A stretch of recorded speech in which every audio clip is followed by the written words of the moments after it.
বিসমিল্লাহির রহমানির রহিম। প্রিয় দেশবাসী, জাতির এই অবস্মরণীয় বিজয়ে মহান আল্লাহ রাব্বুল আলামিনের দরবারে অসংখ্য শুকরিয়া জানাচ্ছি। আলহামদুলিল্লাহ। জাতীয় এই গৌরবময় বিজয়ে যারা জীবন দিয়েছেন, রক্ত দিয়েছেন, আহত হয়েছেন এবং আন্দোলনে সক্রিয় ভূমিকা রেখেছেন, তাদের সবার প্রতি শ্রদ্ধা ও কৃতজ্ঞতা জানাচ্ছি।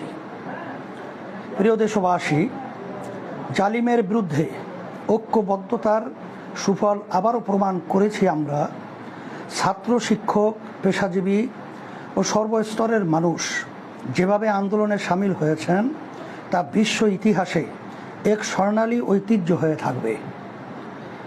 প্রিয় দেশবাসী, জালিম দুর্নীতিগ্রস্ত এক নৃশংস স্বৈর শাসকের কবল থেকে আমরা মুক্তি পেয়েছি।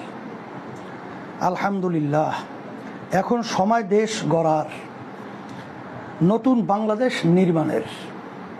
এখন সকলে মিলে ঐক্যবদ্ধভাবে সাম্য, সামাজিক মর্যাদা ও সামাজিক ন্যায় বিচার ভিত্তিক সমৃদ্ধ রাষ্ট্র নির্মাণের সংগ্রামে সবাইকে স্বাগত জানাচ্ছি। প্রিয় দেশবাসী, এই রাষ্ট্র আমাদের, দেশের প্রতিটি সম্পদ আমার আপনার